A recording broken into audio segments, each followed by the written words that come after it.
नमस्कार, अंजली किचन मध्ये तुमचे खूप खूप स्वागत आहे. आज आपण बनवतोय वरईचे डोसे. तर इथं पाहू शकता, एक वाटी वरई स्वच्छ निवडून घेतलेली आहे आपण. वरई स्वच्छ निवडून वगैरे घेतलेली आहे. त्यानंतर आपल्याला अर्धी वाटी इथं साबुदाणा लागणार आहे. तर दोन्ही बघा व्यवस्थित असं आपण स्वच्छ निवडून घेतलंय. एक भांडे घेतले, भांड्यामध्ये वरई घालून घेऊया.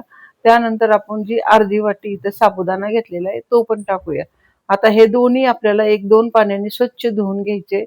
तर धुतल्यानंतर बघा, आता ह्याच्यानंतर धुवून घेतलेलं आहे मी. त्याच्यामध्ये आपल्याला साधारण 1 ग्लास पाणी टाकून आपल्याला हे एक 5 ते 6 तास चांगले भिजवून घ्यायचे. तर 5 ते 6 तास झाले बघा. साबुदाणा वरई छान बघा भिजलेले आहेत.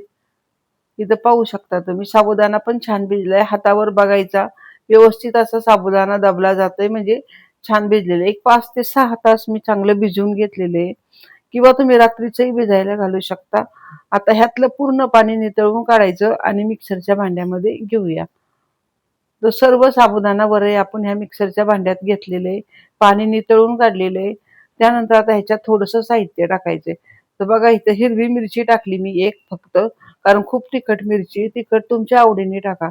त्यानंतर बघा, इथं अर्धा चमचा जिरं, फुलकटासहित शेंगदाणे टाकलेत म्हणजे डोश्यांना कलर पण छान येईल.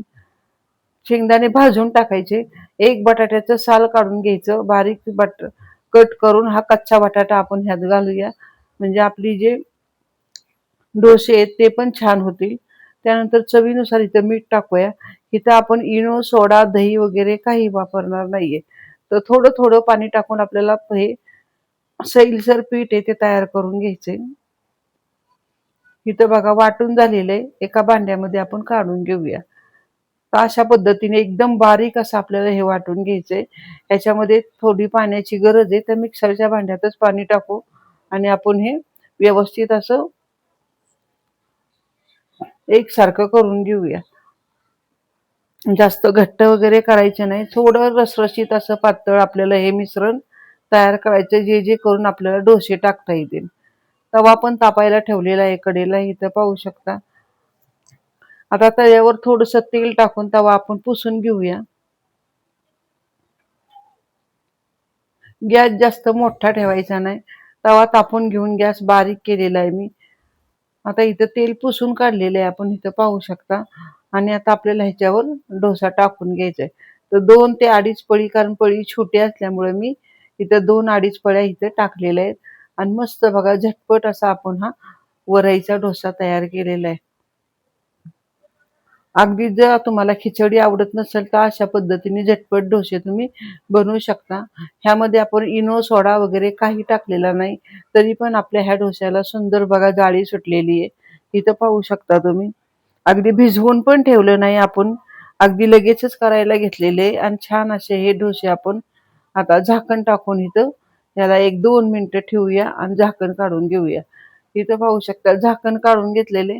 आता ह्याच्यावर आपल्याला थोडंसं थोडंसं तेल लावून घ्यायचे. तेल, तूप तुम्ही तुमच्या आवडीने तुम्ही लावू शकता. आणि झाकण काढल्यानंतर परत 1 मिनिट तव्यात ठेवून ह्याला पलटी करून घेऊया. सहज असे हे डोसे बघा पलटी होतात. इथं पाहू शकता झटपट असा मस्त जाळीदार आपण उपवासासाठी हा वरई साबुदाण्याचा डोसा बनवलेला आहे. सुंदर होतात, झटपट होतात. इथं पाहू शकता तुम्ही. तर पहिला डोसा आपला तयार झालेला आहे. आता आपण लगेचच आता हा एका ताटात काढून घेऊया. तर ह्याच पद्धतीने लगेच दुसरा पण टाकूया. तवा चांगला पुसून घ्यायचा एखाद्या कापडाने. तेल न लावताच आपण हा डोसा आता टाकणार आहे, कारण चिटकलं जातं. तर तेलाचा जास्त वापर करू नका तुम्ही.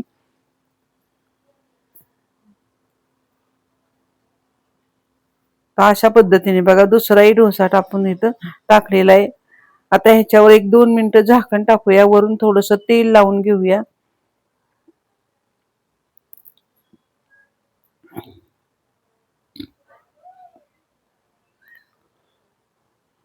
अगदी झाकण नाही टाकलं तरी चालेल. इथं बघा मी झाकण टाकलेलं नाहीये, आणि तरी पण आपला डोसा छान असा भाजलेला आहे. आता आपण लगेचच ह्याला पलटी करून घेऊया. तर इथं पाहू शकता दुसराही डोसा आपला सुंदर झालेला आहे.